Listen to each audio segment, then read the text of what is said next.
नमस्कार. मी भाऊ तोरसेकर. तुम्ही बघत आहात प्रतिपक्ष. मित्रांनो, ह्या गेल्या 2 दिवसामध्ये एक छानशी कॉमेंट मला एका हिंदी पत्रकाराच्या तोंडून ऐकायला मिळाली. हा नामवंत पत्रकार आहे, अनुभवी आहे, दीर्घकाळ पत्रकारितेमध्ये काम केलेला आहे आणि त्याचा राजकीय अभ्यास सुद्धा चांगला आहे. पण त्याची जी कॉमेंट ऐकली ती मला धक्कादायक एवढ्यासाठी वाटली की तो काँग्रेसचा शुभचिंतक आहे, तो काँग्रेसचा हितचिंतक आहे. काँग्रेस पराभूत झाल्याचं दुःख त्याला आहे आणि काँग्रेस परत संजीवनी घेऊन उभं राहावी ही अपेक्षा त्याच्या बोलण्यातून सातत्याने व्यक्त होत असते. आणि असा पत्रकार जेव्हा म्हणतो की काँग्रेसचा जो बिहारमध्ये दारुण पराभव झालाय, त्या पराभवानंतर त्याचं पोस्टमॉर्टेम झाल्याशिवाय राहणार नाही, चिरफाड होईल. काँग्रेसच्या या पराभवासाठी जे जे लोक, जे जे घटक जबाबदार ठरले असतील त्याचा शोध घेऊन त्याच्यावर कारवाई केली जाईल असं त्याने सांगितलं. आणि मला धक्का बसला, कारण राहुल गांधींच्या मूर्खपणाचंही समर्थन करताना त्याचे अनेक व्हिडिओ मी बघितलेले. आणि असा माणूस आता काँग्रेसमध्ये जे घटक जबाबदार आहेत, घटक कोण जबाबदार असतो? कुठल्याही एखाद्या कंपनीमध्ये गेलात, एखाद्या संघटनेमध्ये गेलात, त्या संघटनेचं नुकसान होत असेल तर सगळ्यात पहिला बळी जातो त्या संस्थेचा सर्वोच्च प्रमुख असतो, त्याला जबाबदार धरला जातो. त्या कंपनीचा कोण मॅनेजर असेल, मॅनेजिंग डायरेक्टर असेल, व्यवस्थापकीय संचालक असेल, त्यांना जबाबदार धरलं जातं. मग काँग्रेसचं आज जे भयंकर भीषण नुकसान झालेलं आहे बिहारच्या विधानसभा निवडणुकीमध्ये, त्याची सगळी सूत्र ज्या व्यक्तीच्या हाती होती, ज्याच्या मर्जीनुसार बिहारच्या राजकारणात काँग्रेसच्या पान सुद्धा हलत नव्हतं, अशी एकमेव व्यक्ती आहे, ती आहे राहुल गांधी.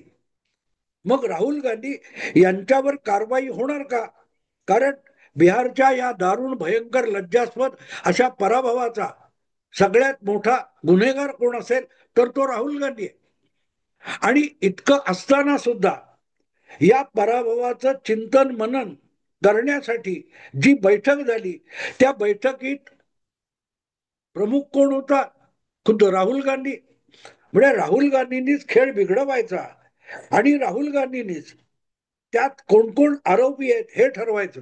तर हे सगळं सांगताना तो जो पत्रकार होता हिंदीतला, त्याने एक छान वाक्य उच्चारलं. तो म्हणाला, जो कातील है म्हणजे जो खुनी आहे तोच खुनाचं इन्व्हेस्टिगेशन, तपास काम करणार आहे. म्हणजे तुम्हाला आठवत असेल तर उद्धव ठाकरे मुख्यमंत्री असताना एक मोठी घटना घडली होती. आपल्याकडे मुंबईमध्ये मुकेश अंबानी यांचं जे अँटिलिया म्हणून गगनचुंबी इमारत असलेलं घर आहे, त्याच्या बाजूला रस्त्यावर स्फोटकांनी भरलेली एक स्कॉर्पिओ किंवा तत्सम गाडी, स्पोर्ट्स कार आणून ठेवलेली होती. आणि त्याचा गवगवा झाल्यानंतर जी काय धरपकड झाली आणि शोधाशोध सुरू झाली, तेव्हा दिसून आलं की ही गाडी जी आहे, या गाडीचा मालक हा ठाण्यातला आहे. आणि त्याचं नाव आता पटकन मी विसरलोय. तर त्यावरून इतका गदारोळ झाला होता की त्या गाडी मालकाचा जीव धोक्यात आहे, त्याला पहिला शोधा आणि संरक्षण द्या, अशी मागणी तत्कालीन विरोधी पक्ष नेते देवेंद्र फडणवीस यांनी विधानसभेत केली होती.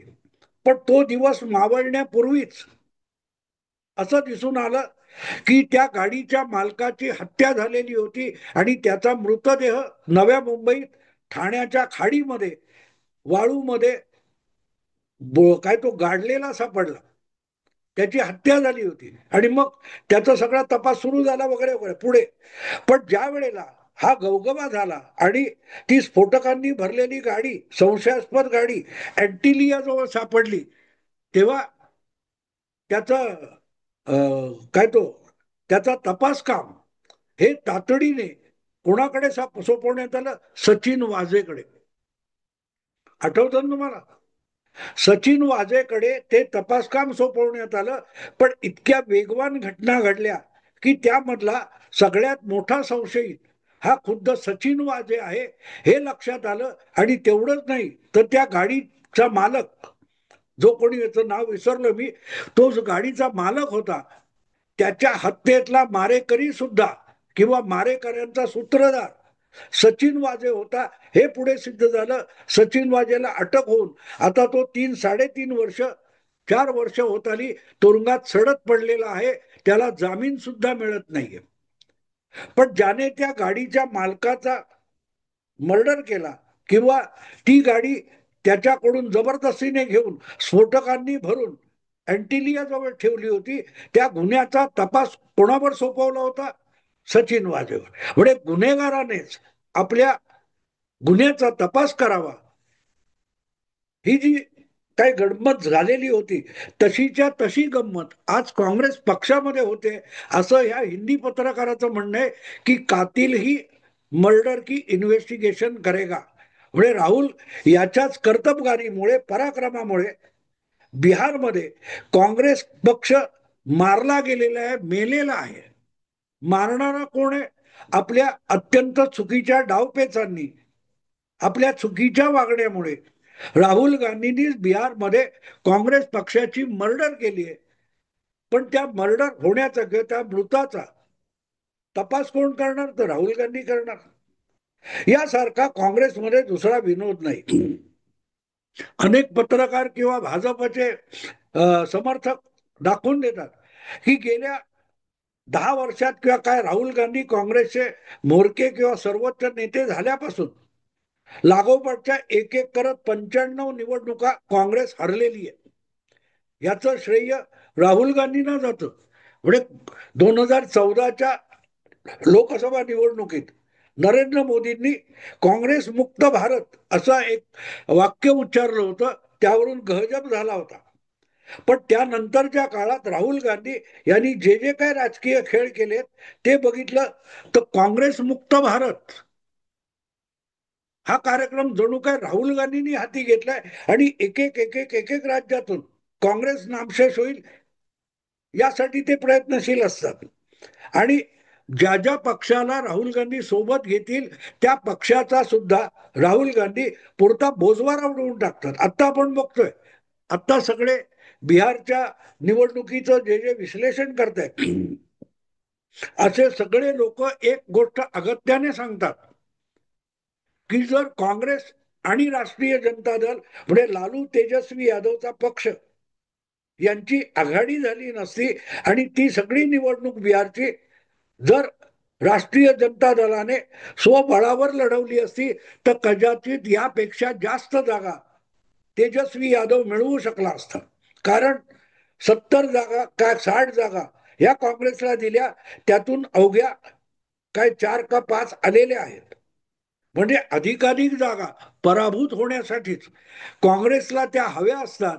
आणि अल्टिमेटली त्या जागा जर विरोधी गटाला मिळणार असतील तर राहुल गांधी हे महाविकास काय ते महायुतीचे किंवा एनडीएचे स्टार प्रचारक असा जो विनोद केला जातो तो सत्य आहे.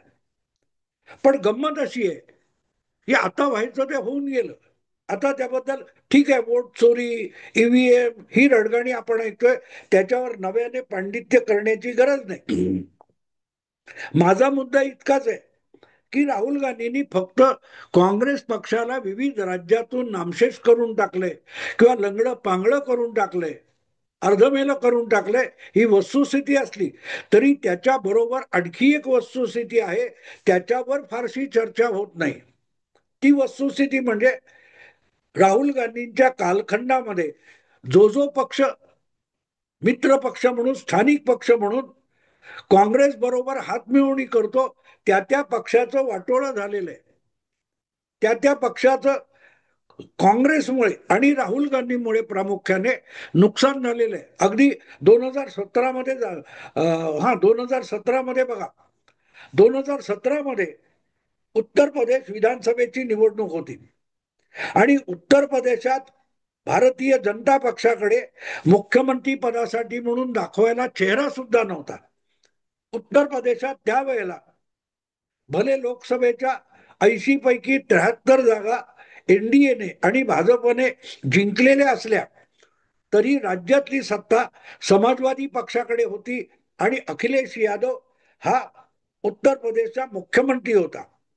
अशा वेळेला परत एकदा देशाची सत्ता मिळवायची तर उत्तर प्रदेशात काँग्रेस मजबूत झाली पाहिजे, म्हणून जवळजवळ 6 महिने राहुल गांधी यांनी उत्तर प्रदेशात डेरा टाकलेला होता, ठिय्या देऊन बसले होते आणि त्यासाठी त्यांनी मोदींना पंतप्रधान पदाची रणनीती आखून देणारा जो सगळ्यात मोठा चाणक्य प्रशांत किशोर याला सुद्धा करोडो रुपये दिले आणि आपल्या सोबत घेतला होता.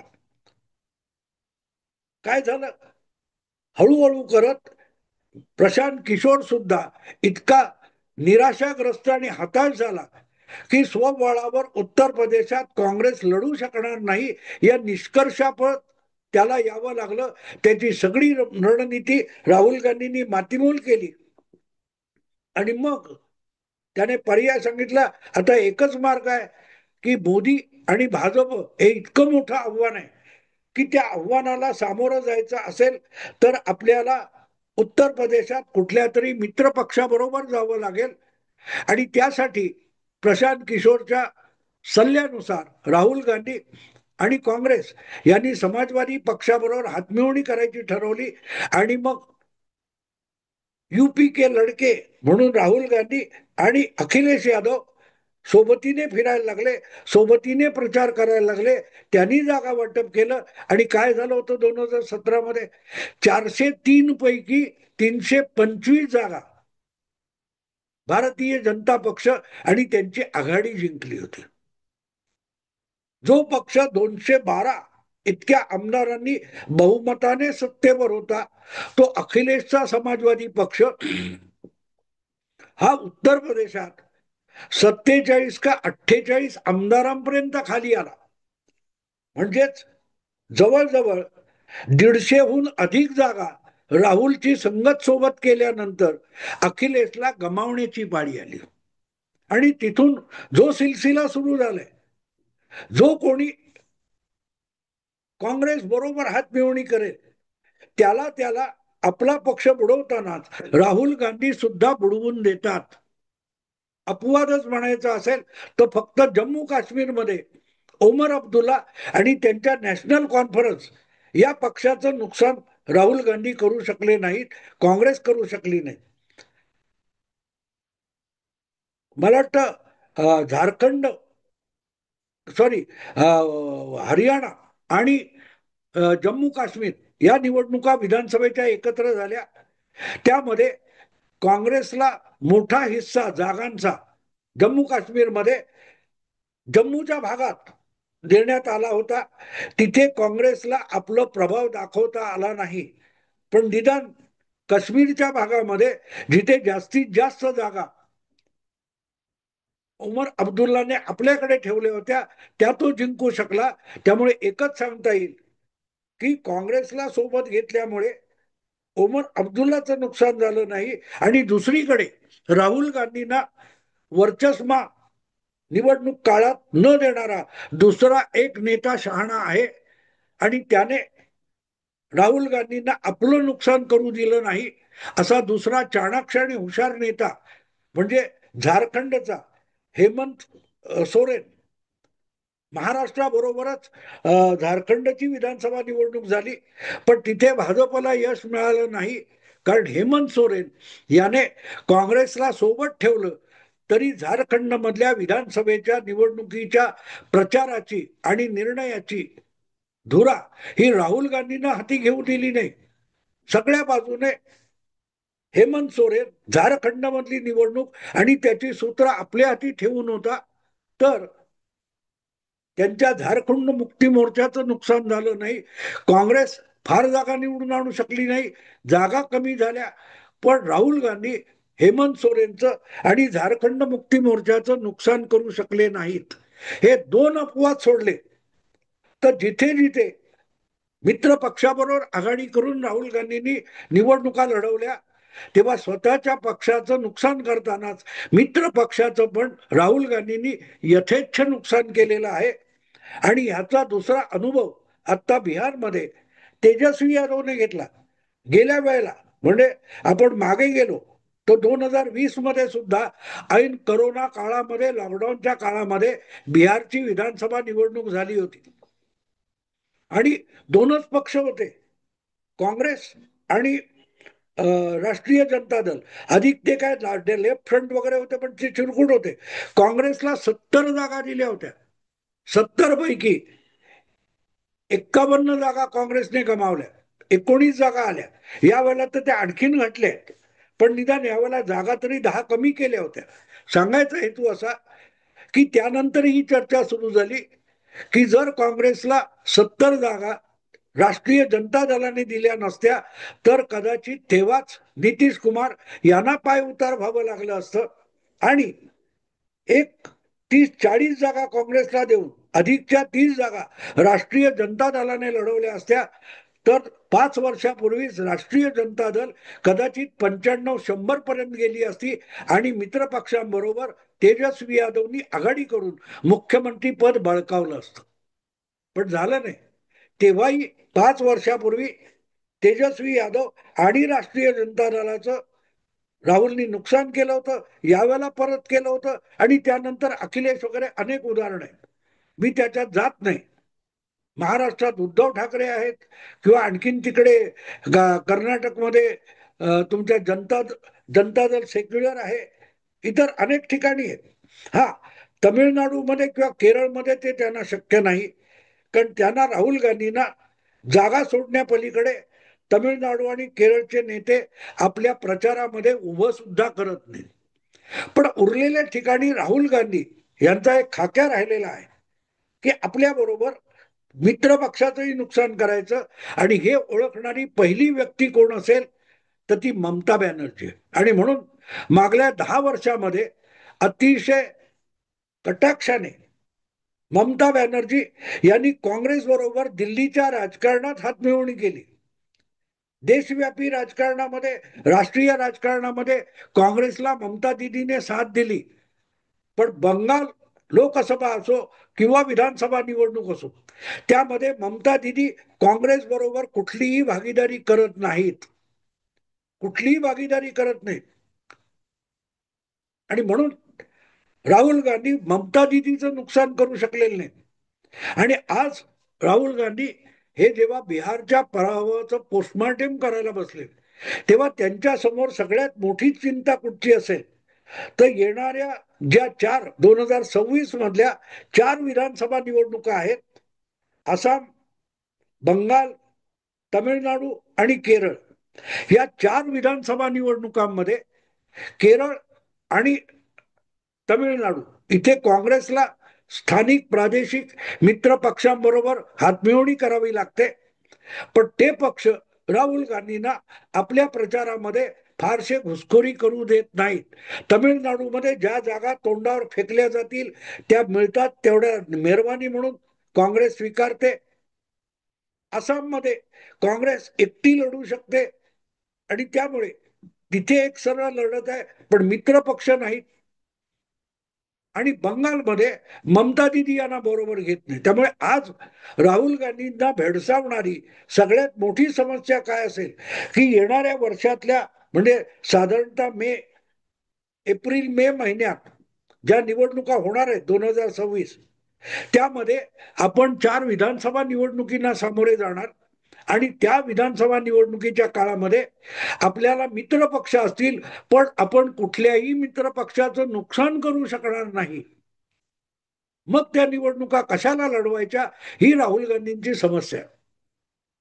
राहुल गांधींना आपल्या पक्षाचं नुकसान करायचंच असतं पण मित्र पक्षांचं नुकसान करायचं असतं. अलीकडल्या काळामध्ये गेल्या 5-7 वर्षामध्ये राहुल गांधी नवी गोष्ट एन्जॉय करतात, ते आपल्या पक्षाच्या नुकसानावर समाधानी नाही.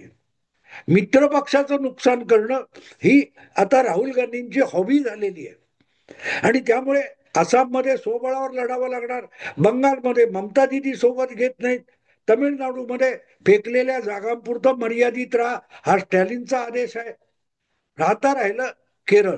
पण केरळमध्ये वायनाड जपायचं असेल तर निमूट गप्प बसा असं म्हणणारी मुस्लिम लीग वगैरे आहे.